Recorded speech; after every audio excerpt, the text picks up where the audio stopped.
성도님들, 레위기는 참 어려운 책이잖아요. 그런데 사실 레위기는요, 이 안에 들어있는 5가지의 제사와 그리고 7가지의 절기만 잘 이해해도 사실 성공입니다. 다시 말하면 5가지 제사와 7가지의 절기 이야기만 잘 이해해도 우리가 레위기 거의 전체의 흐름을 다 이해할 수 있다라는 거죠. 그래서 우리가 이 5가지 제사 중에 앞서서 이제 번제, 그리고 소제, 화목제에 대해서 살펴봤습니다. 그리고 이제 2제사가 남았죠. 바로 속죄제와 속건제가 남았는데 이 2제사의 특징이 하나 있습니다. 뭐냐? 가장 대표적인 특징이 뭐냐면 무조건 의무적으로 드려야 하는 제사였다는 겁니다. 우리가 어제 보았던 화목제 같은 경우는 자원하는 제사이기 때문에 자기가 드리고 싶으면 안 드리고, 그리고 평생 안 드리는 사람은 평생 안 드립니다.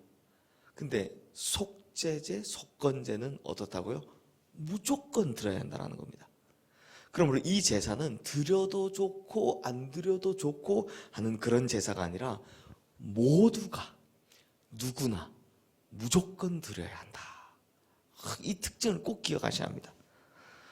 그래서 제사장도 족장도 회중도 평민도 다 드려야 합니다. 그럼 왜 그렇게 했습니까, 성도님들? 왜 다 드려야 했을까요? 잘 생각해 보시면 속죄, 속건의 뜻이 뭡니까? 죄를 사한다는 거죠. 다시 말하면 모든 사람이 죄를 범했다라는 겁니다. 사람 중에 죄를 범하지 않는 사람은 아무도 없기 때문에 누구나 다, 모두가 다 이 제사를 드려야 한다는 거죠. 그래서 오늘 본문 말씀에서는요, 이 속죄제에 참여하는 사람들에 의해서 이렇게 말씀이 구분되어 있는데요.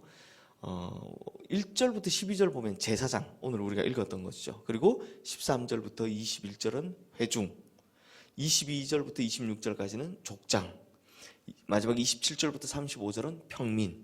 그러니까 모든 부류의 사람을 다 대상자로 삼고 있는 걸 볼 수 있습니다. 근데 참 재밌는 건요, 보통의 제사들은요, 이 제물을 선택할 때 신분의 차이나 아니면 자기 스스로 결정을 합니다. 근데 대부분은요, 신분의 고하에 따라 제물의 이 경중이 달라지는 편입니다. 예를 들면 제사장이 혹은 뭐 족장이 자기를 위해서 제사를 드릴 때는 소를 잡지만 일반 평민들은 양이나 염소를 잡는 편입니다. 그리고 가난한 사람들을 위해서 하나님께서 특별히 준비하신 제물이 있죠. 산비둘기나 집비둘기. 그냥 정 안 되면 잡아서라도 가져오라는 거죠. 이렇게 좀 빈부나 혹은 지위에 따라서 제물의 상태가 경중이 좀 결정되는 편이었습니다. 근데 오늘 본문 3절 말씀에 보면 제사장의 속죄제에 쓰이는 제물이 흠 없는 수송아지이듯이 오늘 제가 마지막에 읽었던 14절 말씀 보면 회중들의 속죄 제물 역시 수송아지임을 알 수 있습니다. 왜 똑같이 드려야 될까요? 왜 똑같이 드려야 될까요? 보통은 다 경중을 나눴는데 이 속죄 속건에만 왜 똑같이 드려야 될까요? 제가 앞서 말씀드렸던 것과 똑같습니다. 모든 사람이 죄를 범했다 라는 말에는 모든 죄는 경중이 따로 없다라는 겁니다. 죄는 지위나 신분에 관계없이 모든 사람들에게 다 이 죄를 짓게 했고 죄의 삭은 결국 모두에게 다 사망이더라. 뭐 돈이 많든 신분이 어떻든 아니면 내가 뭐 가난해서 뭐 하나님께 더 뭐 관심을 받든 뭐 다 어쨌거나 다 그렇을지라도 죄 문제에 관해서는 경중이 따로 없다. 모두가 다 똑같다. 그리고 누구 하나 상관없이 죄의 삭은 사망이다. 딱 이렇게 이야기를 하고 있는 거죠. 그런데 성도님들, 이 속죄 제사에 재미있는 장면이 하나 나옵니다. 오늘 본문 6절 말씀인데요.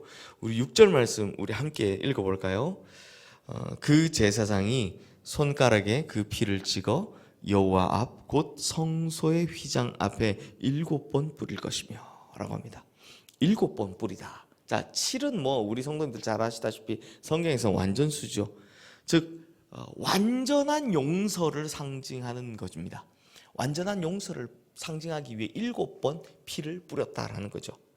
그런데 이걸 어디 뿌렸다고요? 성소의 휘장에 뿌렸다라고 합니다. 왜 하필 성소의 휘장일까요? 그 더러워지는 텐데. 그리고 피 냄새가 보통 비린내입니까? 근데 성소면 딱 갇혀진 텐트 아니잖아요. 왜 여기다 뿌렸을까요? 성도님들, 이 회막 안에는요, 큰 두꺼운 천을 두고 성소와 지성소로 구분이 되는데, 이 휘장이 딱 가로막고 있는 겁니다. 이 두꺼운 천이. 그리고 이 휘장을 열면 그 안에 하나님의 언약궤가 있는 지성소로 들어갈 수 있는 겁니다. 즉 성소 가운데의 성소, 하나님의 임재, 하나님이 계시다라고 믿었던 곳이 바로 지성소입니다. 그러므로 휘장에 피를 뿌린다는 건 어떤 의미겠습니까? 이제 휘장을 열고 하나님 앞에 서기 위해서, 들어가기 위해선 다시 말하면 피 뿌림 없이는 하나님 앞에 설 수 없다는 겁니다. 자, 벌써 눈치채신 분들이 계실 거예요. 피 뿌림 없이는, 그것도 완전한 피 뿌림 없이는 하나님 앞에 나아갈 수 없다. 죄인은요, 자신의 모습 그대로를 가지고 절대 하나님 앞에 설 수 없습니다. 왜냐? 그분은 거룩하신 분이기 때문입니다. 죄의 몸으로 설 수 없는 거죠. 그래서 이 죄를 어떻게 용서를 받았느냐? 피 뿌림을 통해서 하나님 앞에 나갈 수 있다는 겁니다. 그것도 어떤 피? 완전한 피 뿌림을 통해서 하나님께 나갈 수 있다는 거죠. 그러므로 피 뿌림, 완전한 피 뿌림을 입고서야 하나님 앞에 나아간다는 걸 예표하기 위해서 휘장에 7번 피를 뿌렸다라는 겁니다. 자, 성도님들, 눈치채셨습니까? 이걸 구약의 이 내용을 신약에서 어떻게 썼는지 보시면 히브리서 10장 19절 20절 말씀인데요. 제가 읽어드릴게요. 그러므로 형제들아, 우리가 예수의 피를 힘입어 성소에 들어갈 담력을 얻었나니 그 길은 우리를 위하여 휘장 가운데로 열어놓으신 새로운 살 길이요 휘장은 그의 육체니라. 예수님께서 십자가에 딱 돌아가셨을 때 일어났던 일들 중에 뭐가 있습니까? 휘장이 위에서 아래로 찢어집니다. 위에서 아래로 찢어졌다. 이 말이 무슨 뜻입니까? 보통 사람이 당기면, 걸려있는 휘장을 당기면 아래에서 위로 찢어져야 정상이죠. 누군가 위에서 잡고 그걸 찢었다라는 겁니다. 그 누구시겠습니까? 하나님이시죠. 예수님의 완전한 피 뿌림, 보혈이 뿌려지는 순간 휘장을 찢어서 이제 누구나 다 하나님 앞에 올 수 있게 만드셨다라는 겁니다. 사랑하는 성도님들, 하나님 앞에 서는 것은 지금이든 옛날이든 언제나 두려운 일입니다. 왜냐하면 우리는 죄인이기 때문입니다. 그러나 이것이 가능한 것은 우리가 예수 그리스도의 피로, 보혈로 담대함을 얻었기 때문이다라는 겁니다. 하나님 앞에 설 수 없는 죄인이고 정말 부족한 많은 더럽혀진 죄인이지만 예수의 보혈, 그 완전한 피를 힘입어 우리가 성소에 들어갈, 지성소에 들어갈 담력을 얻었다라는 거죠. 그리고 오늘 본문 7절 말씀에 보면, 7절 말씀 보면 제사장은 또 그 피를 여호와 앞 곧 회막 안 향단 뿔들에 바르고 그 송아지의 피 전부를 회막문 앞 번제단 밑에 쏟을 것이며 라고 합니다. 즉 그 송아지의 피를, 남은 피를 전부를 번제단 아래에 쏟아 부으라 라고 합니다. 이게 무슨 말이겠습니까?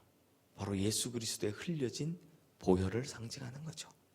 예수님께서 십자가에 달리시고 그 피가 십자가 그 제단 아래에 떨어졌을 때, 그 보혈을 다 부으셨을 때 무슨 일이 벌어졌다고요? 죄 사함의 능력이 시작되었다라는 겁니다. 그래서 우리가 다시 살아갈 수 있는 희망, 새로운 삶의 기초를 얻게 되었다라는 거죠.